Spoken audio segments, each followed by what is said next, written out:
feeling the pain.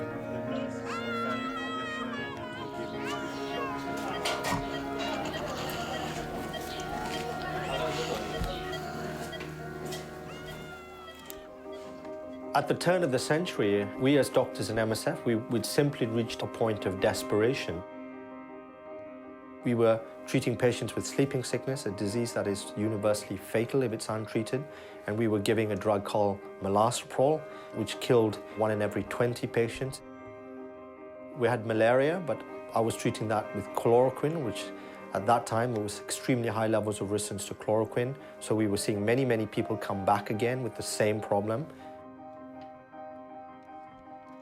We simply didn't have the tools to treat people that were coming in with very, very disturbing conditions, and to be put in that situation, to be straitjacketed in how you're practicing medicine and watching people die as a result was disheartening. And we're talking about diseases that affect the most vulnerable populations, including children, including people who live in very isolated rural areas. These aren't patients who can afford expensive treatments, and that's the bottom line. It's simply a reason why the pharmaceutical industry did not want to invest in developing R&D.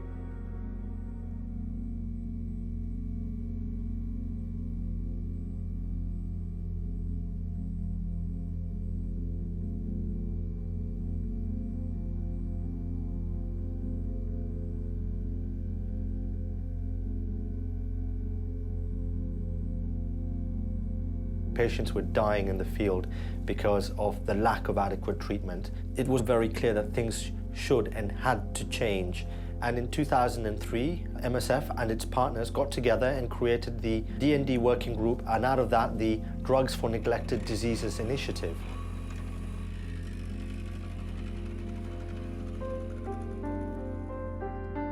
We decided to set up an initiative with a double strategy.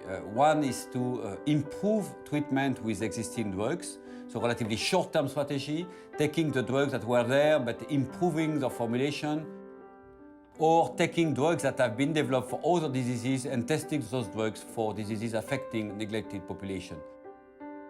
And the second strategy was to go back to the discovery, to the selection of new chemical entities, so new drugs that are corresponding to characteristics that are a little bit more sophisticated to treat those patients.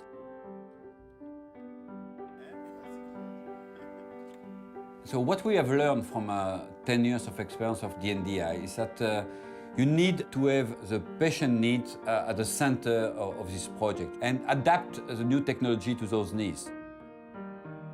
For the field of malaria, we have developed a fixed-dose combination of artesunate with amodiaquine in the same tablet with a very simple regimen. Today, we estimate that more than 170 million patients have received this treatment.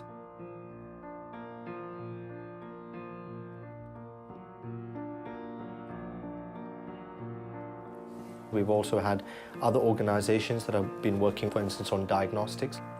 There's been far more funding coming both from governments and from the private side. There's been more interest shown by industry. We've also seen creative ways to how to manage research and licensing. So we have seen a lot of progress in the last 10 years, but we still haven't seen big breakthroughs, new chemical entities and new drugs that are really game changers, changing the way we're treating patients in the field.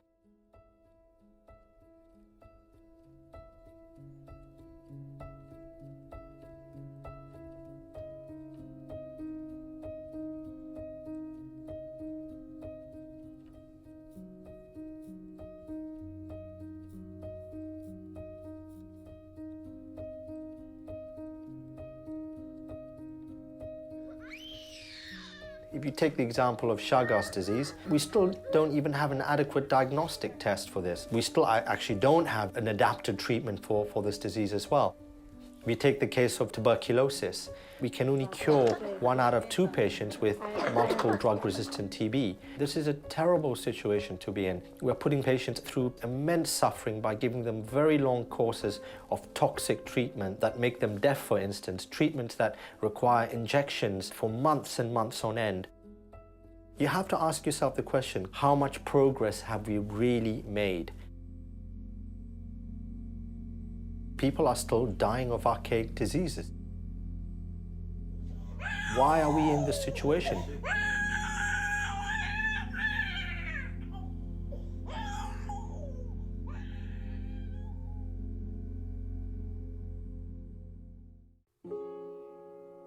We have to think of the next phase, and ultimately, if we have these global public health problems, what we need is public responsibility, government responsibility, framework that can coordinate to a certain degree the activity that's going on.